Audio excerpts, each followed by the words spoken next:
Kadang-kadang setengah kepercayaan ni dia kadang-kadang taklah bawa pada syirik, tapi karut, tak ada asas, no basis.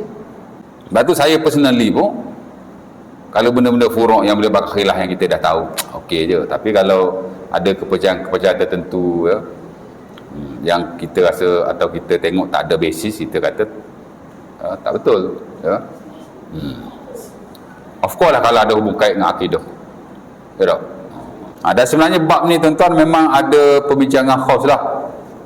Dalam bab pernikahan, fiqhuz zawaj, the science of marriage, memang ada satu bab, itulah adab ketika mencampuri isteri. Dia ada adab sebelum, adab semasa dan adab selepas. Adab sebelum apa dia? Memakai wangi-wangian, itu sunnah Nabi tu. Nabi sebelum masuk kepada isterinya, dia akan memakai wangi-wangian, dan itu diriwayatkan oleh Sahih Bukhari dan Muslim. Kata Aisyah antaranya, kuntu utayyib Rasulullah fayatufu ala nisaihi thumma yusbihu wa huwa yantah tiban. Dia kata Nabi SAW, aku sentiasa selalu mewangi-wangikan badan baginda, kemudian baginda akan mencampuri isteri-isterinya, sehingga baginda bila berpagi-pagi bersebaran bau wangi-wangian Rasulullah SAW. Jadi ulama pun masuk adab mencampuri isteri ni, nombor satu sekali memakai wangi-wangian. Pernah? Belum pernah? Start malam ni nak masuk bilik tidur, ambil minyak wangi. Ini kita pakai minyak wangi bila nak keluar rumah, betul tak? Masuklah rumah tak? Bilik tidur lah tempat sunnah pakai minyak wangi. Saya tak pernah start malam ni pakai wangi-wangian. Tapi pakai wangi-wangian yang disukai isteri lah. Ada orang perempuan ni dia macam-macam. Kau tak betul anak ayat ni? Isteri anak dengan isteri tuan-tuan lebih kurang sama je perangai wanita tu. Kalau bab-bab macam ni, dia agak particular ya. Jadi kita pakai wangi-wangian lah, kalau boleh hak dia suka lah kan. Jangan pakai wangi hak dia tak suka pula ya. Yang kedua, muda'abah, bermanja-manja. Jangan straight to the point, sembang dulu, belai dulu, macam itulah mula'abah atau muda'abah. Yang ketiga, hak penting sekali lah, hak dua mula-mula tadi penting juga, tapi hak ni hak lebih penting bagi saya lah. Baca doa. Ada orang 30 tahun menikah tak pernah baca doa, bismillah aja. Itu pun sekali-sekala. Kadang-kadang tak dia nak bismillah, dia kata. Baca doa, bukan susah mana doa-doa Rasulullah ni. Rabbana jabni nasyaitan wa jannibna syaitan ma razaqtana. Bismillah dulu, bismillah. Jangan bismillahirrahmanirrahim pula. Asal bismillah nak bismillahirrahmanirrahim. Asal bismillah aja nak bismillahirrahmanirrahim. Bukan semua tempat kita boleh baca bismillahirrahmanirrahim. Saya nak baca juga ustaz, tidak haram. Tapi tidak digalak-galak. Kita bukan nak baca Quran. Nabi pun baca bismillah saja. Nabi tidak baca full. Kalau Nabi baca bismillah, awak baca bismillahirrahmanirrahim, awak takkan jadi lebih baik daripada Rasulullah punya. Ya tak? Nabi baca takat tu, kita baca takat tu je lah. Nabi baca bismillah, kita pun baca bismillah. Nabi baca Rabbana jannibna syaitan wa jannibna syaitan ma razaqtana. Wahai Tuhan, jauhkanlah kami daripada syaitan dan jauhkanlah syaitan daripada apa yang kau rezekikan pada kami. Nabi kata fa in qaddara lahu waladun lam yadurruhu syaitan. Kalau malam itu ditakdirkan ada anak daripada hasil bersama tadi, maka anaknya itu tidak akan dimudarakan oleh syaitan. Kelebihan yang amat besar sekali.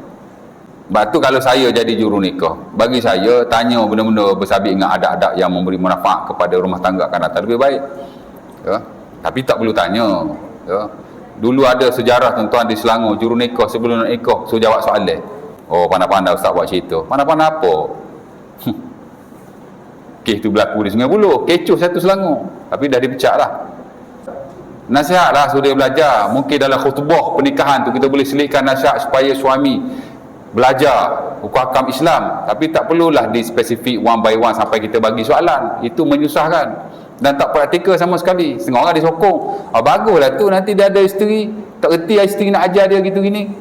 Allah tak, memanglah logically betul, tapi kadang-kadang menyusah-nyusahkan. Lepas tu malu pula. Betul tuan, ada orang tu dia tanya ni, nak nikah ni tanya tak, semain subuh apa rakaat? Pergi tanya. Ni seriously, saya tak tahulah, saya tak ada di majlis itu, tapi tak berlaku di Selangor lah, di negeri lain.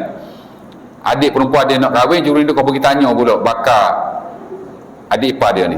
Adik dia tu wanita, nak kahwin tu pengantin tu lelaki lah tanya. Dia tanya, solat subuh berapa rakaat? Dia tanya. Member dia jawab 4 rakaat pula. Bagus kau begitu? Satu mengaibkan dia. Kalau dia tak tahu pun awak je dah berdosa, dan awak tak wajib tanya dia masa akad nikah pun. Betul tak? Apa poin pergi tanya kawan tu sembahyang subuh berapa rakaat tu? Malu tuan-tuan, semua orang ada. Dia kata aku abang ipar ni, adik tin aku nak nikah dengan laki ni, malulah aku. Dia kata adik ipar aku tak erti semayang. Tak semayang aku. Dah menimbulkan persepsi yang tak bagus pula pada orang ramai ketika itu. Tak perlu. Kita kerja juru nikah je lah. Tak payah nak tanya benda yang tidak mengepek, tapi bukan waktunya. Ya. Ini penting juga tuan-tuan ya. Baik. Mana tadi? Nak cerita baca doa tu kan? Baca doa tuan. Walaupun sebelum ni tak pernah baca doa, baca. Oh susah saya nak apa? Tak susah, senang saja. Only 8 words, 8 perkataan saja. Samaniyatu kalimatin, 8 perkataan saja. Boleh baca. Oh saya kalau Arab ni susah sikit lah ustaz. Baca kod Melayu pun tak apa. Kalau kita tak mampu ya, ataupun ambil masa nak hafal, boleh je dalam bahasa Melayu dah 90 minit.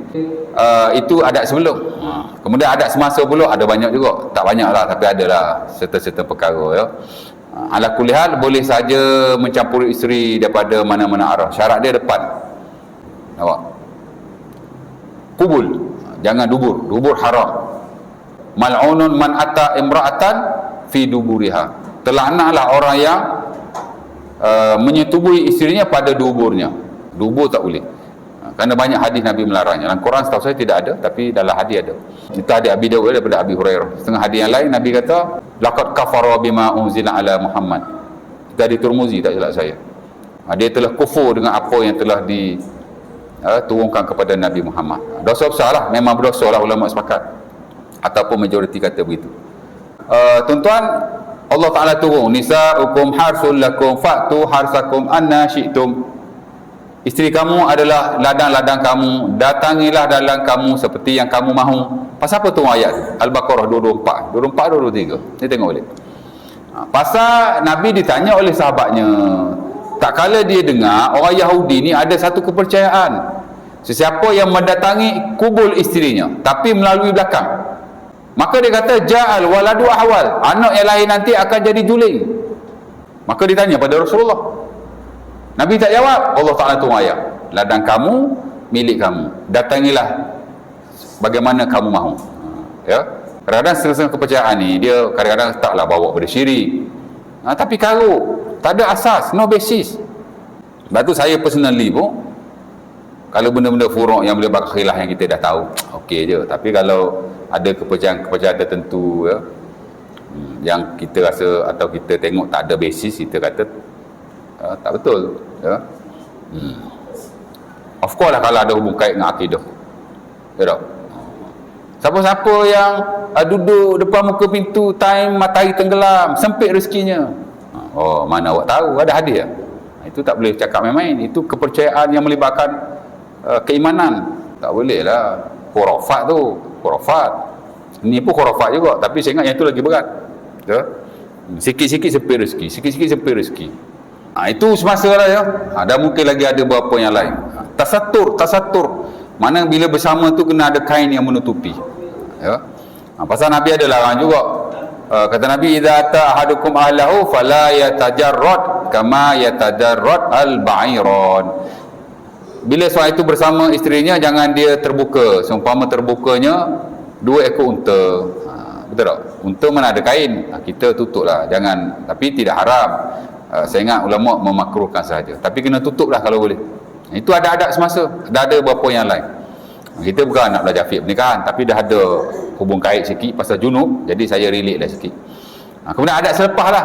Adat selepas tu lah, sama ada kita berwudu atau mandi. Tengoklah, paling bagus mandi, tapi kalau dapat berwudu lebih baik.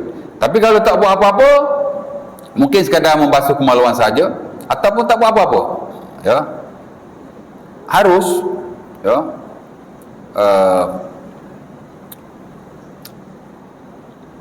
dan tidak berdosa insya-Allah taala ya. Hatta ulama kita antaranya Al-Imam Ibn Abdul Bar ada sebut dalam bukunya At-Tamhid, kalau kita tak buat apa-apa pun la haraja fihi, tidak ada masalah, ya. Cuma mazhab Syafi'i dia makruh lah, makruh. Kalau tuan-tuan tak wudu, dia jadi makruh, tapi tidak haram. Hanafi kata harus, tak makruh, harus. Kerana dia lihat benda ni ada keluasan.